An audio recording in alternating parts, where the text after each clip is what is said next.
महाराष्ट्र के पावन दंडीरवन में पुंडलीक नाम का एक युवक रहता था।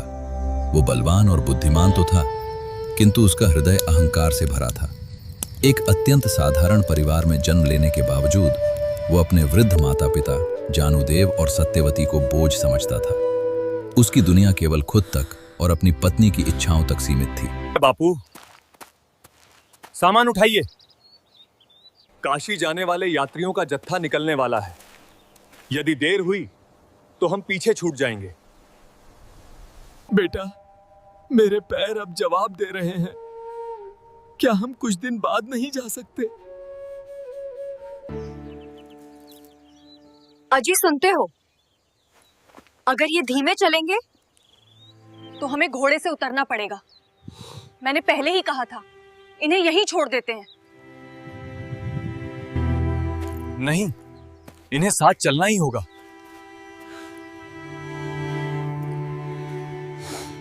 मार्ग में घोड़ों की मालिश और भोजन की व्यवस्था कौन करेगा? चलिए, सामान उठाओ और पैदल चलना शुरू करो। तक्कूत मुनि का आश्रम। तुम साधारण स्त्रियां नहीं लगती।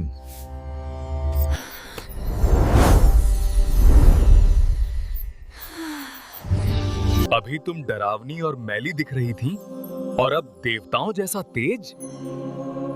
तुम हो कौन? हम भारत की नदियां हैं, गंगा, यमुना और सरस्वती। पापी मनुष्य हम में स्नान कर अपने पाप छोड़ जाते हैं, जिससे हम मैली हो जाती हैं। किंतु सेवा धाम में आकर ऋषियों की कुटिया बुहार कर हम पुनः पवित्र हो जाती हैं। क्या मेरी अपवित्रता भी यहाँ धुल सकती है? नहीं पुंडलीक, जो पुत्र अपने जीवित माता पिता को तड़पाता है, उसका पाप तो त्रिलोकी की कोई नदी नहीं धो सकती। तुम साक्षात अपराध की प्रतिमूर्ति हो। और अगले ही पल वे अदृश्य हो जाती हैं।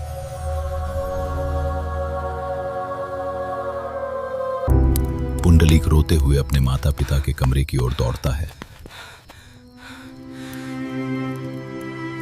माँ, मुझे क्षमा कर दो। मैं पत्थर बन गया था, मैंने आपको इतना कष्ट दिया। अब मैं आपको काशी नहीं ले जाऊंगा, बल्कि आपके चरणों में ही काशी बनाऊंगा।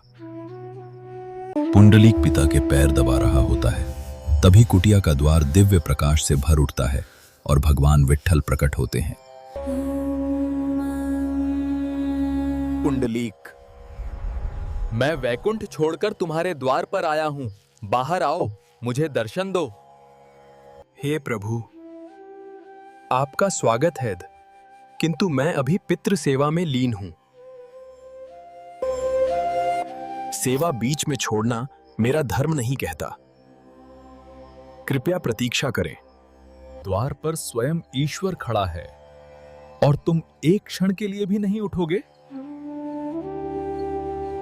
प्रभु, बाहर कीचड़ है, पैर गंदे न हो, इसलिए मैं ये बीक ईंट आपकी ओर बढ़ा रहा हूं।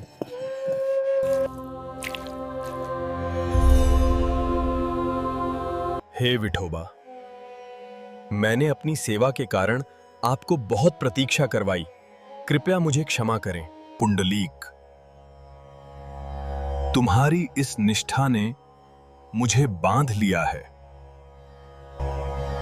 आज से तुम्हारी भक्ति का उदाहरण युगों युगों तक दिया जाएगा। मांगो, मांगो, क्या चाहते हो?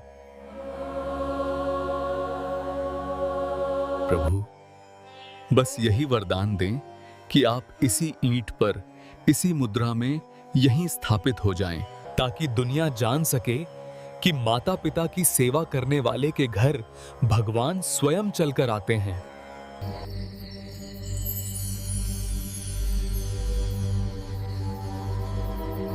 भगवान ने भक्त की लाज रखी और वे विट्ठल बनकर पंढरपुर में स्थित हो गए। आज भी लाखों श्रद्धालु चंद्रभागा नदी के तट पर पुंडलीक की उस निस्वार्थ सेवा को नमन करने आते हैं। यह कहानी हमें याद दिलाती है कि घर के वृद्ध केवल माता पिता नहीं, ईश्वर का जीवित रूप होते हैं।